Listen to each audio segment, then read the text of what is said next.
Hey guys, welcome back. So today in this film, I'm showing you guys how to write a very simple exploit for an ARM64 C program on iOS. So this is just a simple buffer overflow exploit, and I did have a video on this on my main channel a while back, not for ARM64, but the same idea. And I did remove that video because it was quite badly made, so I'm redoing this video on my second channel, and hopefully I can explain the things a little bit better. So the program is right here. It's just called QWERTY. As I said, it's ARM64, so we're not going to be running this on the Mac. We're going to be SSHing into my iPhone. You guys can download this program from this link here. I'll leave a link to this in the description. You can also download the 32-bit version if you want to do this on ARMv7. But yeah, so basically I'm just going to walk you through how to exploit this very simple exploit. So this is just if you're new to writing exploits or interested in how it works. So yeah, let's first of all SSH into the device and get things set up. So I'm going to use an iTerm. Let's just make this a bit bigger. Make sure obviously you have OpenSSH installed on your device. So we're going to type SSH space root at and then the device IP address. So 192.168.1.176. So this is my IP address for my iPhone 7 running iOS 10.1. Obviously you need devices to be on the same Wi-Fi as your Mac, or you can actually do this on the device itself if you want through mobile terminal, but I'm just going to be doing it on here for this video so you guys can actually see it a little better. So click enter, type in your device password. The default password is Alpine, and then we're in. So first of all we want to go to a directory that we have this program stored. So mine is var mobile developer, and you can see the program right here. And I've also got the source code right here, so I'll quickly show you guys the source code for it. Although you don't actually need the source code to exploit this, let's just open the source code and have a look. So we have two functions. We have void secret and we have the main function, of course. And basically this works by prints a string first of all to tell you to enter your name. Then it creates a 8-character buffer. Then it uses gets to put the user's input into this buffer, and then it will print out hello followed by the buffer, which is their name, and then returns. So this secret function is actually never used by the program, which is why it's called secret. This just has some additional things in, and this sort of just represents something you're not allowed to access on a computer system. Maybe it contains something confidential, but all this does is just prints out the uname output, and then prints that you've accessed the secret function, and then just exits normally. So the goal for this program is to exploit it and call the secret function and get access to this code. So to do that, we're going to first of all run the program and see how it works. So to run the program, just do // followed by the program name, and that will run it. You can see there, welcome to a vulnerable program created by me. Please enter your name. And we get a warning, this program uses gets, which is unsafe because we use gets here. This is a very vulnerable function, and that's why we can exploit this program. So let's just run the program normally. Let's enter our name, enter it, and there we go, it prints it back out, hello Billy, and it exits normally. So to exploit this program, we need to first of all overflow the buffer and crash the program. So we're going to try entering a large amount of characters. Let's just run the program again, and this time instead of entering our name, we'll just enter a bunch of A's, and we'll enter that, and you can see it still says hello followed by the A's, but when it tries to return, it gives us a bus error 10.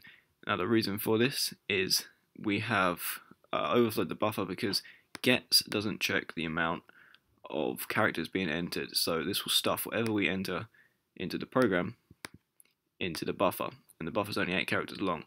So this overflows and overwrites important information on the stack. So to find out exactly what happened here and find out why the program crashed, we need to examine the crash report. So for this you can use crash report from Cydia. This will basically produce a crash report every time it detects a program has crashed. So on the screen right now I have a screenshot of the current crash report for this program, and you'll see the error that it gives. So you can see the exception type is exe arm da align at 0x0041414141. So basically we have overwritten the program counter register with the A's, and that's obviously caused it to try and jump to invalid memory, and therefore it crashes because there is nothing at that memory. So also you can see at the bottom the registers, you can see the PC contains the 414141, which in hex is the character A. So we basically have control over the PC now, which means we can redirect the execution flow anywhere in the program or even to our own code. So with that, we need to access the secret function, which obviously is not called anywhere in the program. So we need to find out the address of this function so we can jump to it. So to do that, we're going to use something called radare or radar. I'm not really sure how you meant to pronounce this, but it's this right here. And for iOS 10, you'll need this special version of it, so I'll leave a link to this in the description. You can't use the one from Cydia, it'll give you an error. So you need to use a cross-compiled version, and you want to install all of these files to /bin. You want to install, you don't worry about this one actually, ignore this include folder, and then lib, you want to install these to /lib. And you should actually get wait, where is it? Yeah, so radar 2 is actually in here.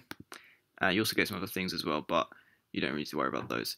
So yeah, we can use this to basically disassemble the program. Now, this is an alternative to something like as Hopper or IDA Pro, but this will run on the device itself. So to do this, you can just type the command radar2 space and then the name of the binary, enter, and you'll get this. Now we want to find out the name of, the start address of the secret function. So first of all, type AAA. This will basically automatically analyze the program. Just enter that. You can see some stuff here. And now if we type AFL, enter, this will list the functions in the program. So you can see this secret one here is named sim._secret. So just copy this, because we'll need to use this in a minute. And now we can type S space this, the name of that function, enter, and then just type PDF, and this will basically print the disassembly of the function. So you can see we get the assembly code. This is ARM64 assembly, and you don't really need to understand how this works, but you can see the call to the system function, which in the source code is used to print the uname -a, and then the call to the printf, which basically just tells you that you've accessed the secret function, and finally at the bottom the call to exit, which just exits the program. So you can see the addresses as well on the side. We have this right here is the start address, so let's just copy this and then put this into the notes so we know what this is, and we'll just leave that there for a minute. But yeah, so if you're interested, you can also disassemble main, so just do smain pdf. Here you get the main function, and you can see the gets here, printf, and the return right at the bottom. So that's basically how you use radare or radar, and that's what we need it for this. So to exit, just type Q, and you can quit. Now we now have the address of the program, so we need to basically just format the string correctly so that the address ends up in the program counter. So, and then the program will jump to that address. So to do that, we need to know exactly where in our string of A's we overwrited the program counter. So it could be anywhere after the first 8. So let's just try it again. We'll run the program again, and this time we'll do it in a pattern that we can recognize. So let's type 8 A's, because 8 A's would be a 64-bit address, and that's what we're on. We're on a 64-bit OS. Then type 8 B's, and then C's, and basically go through the alphabet until you feel like you've got enough.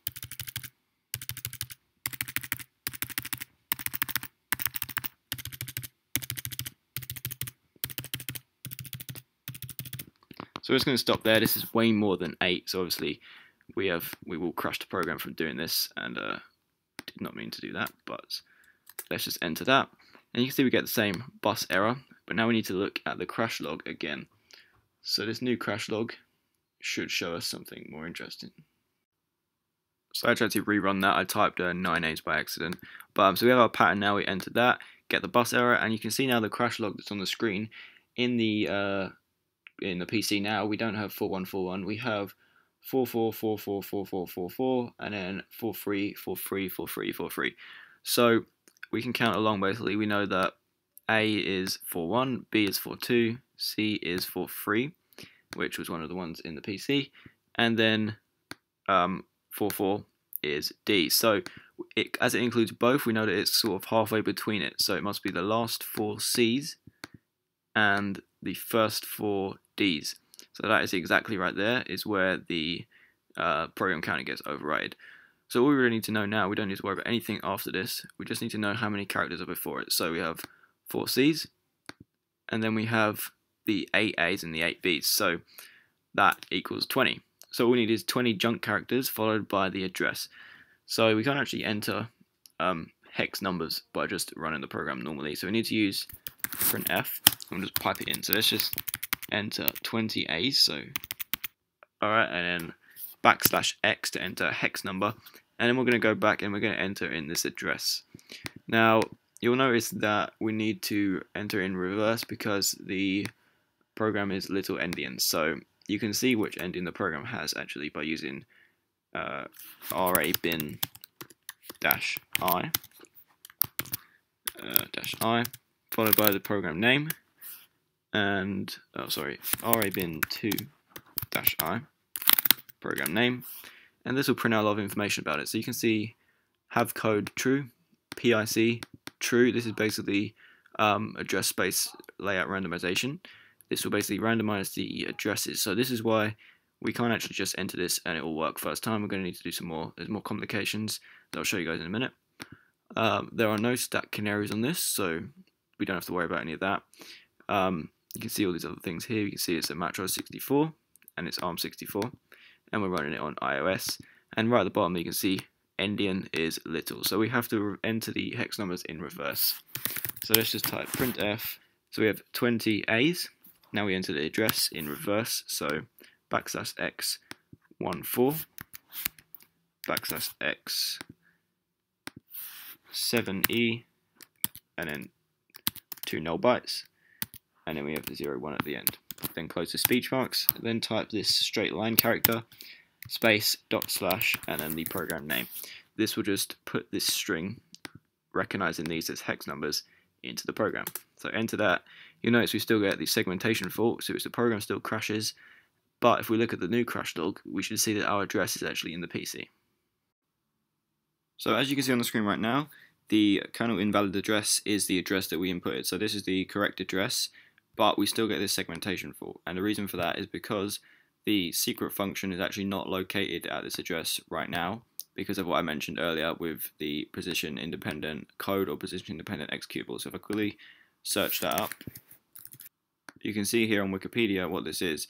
It's basically a body of machine code being placed somewhere in the primary memory and executed regardless of absolute address. So all this means is the address of the program, or sorry, the secret function will be slightly different every time we run the program. So this is no problem really, because eventually the program or the secret function will be set at this address.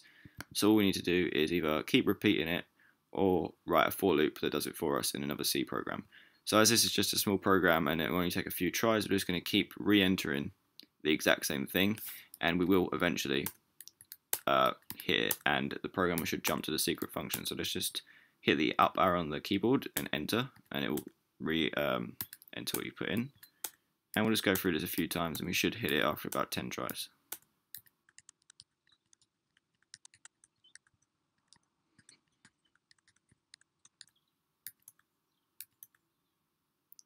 Alright, and there you guys can see, there's about 20 tries probably. You can see now hello and then our string, and instead of segmentation fault in, we get the start of the secret function. So it prints out the uname-a, which was in the system, and then it prints out you access the secret function, and then exits normally.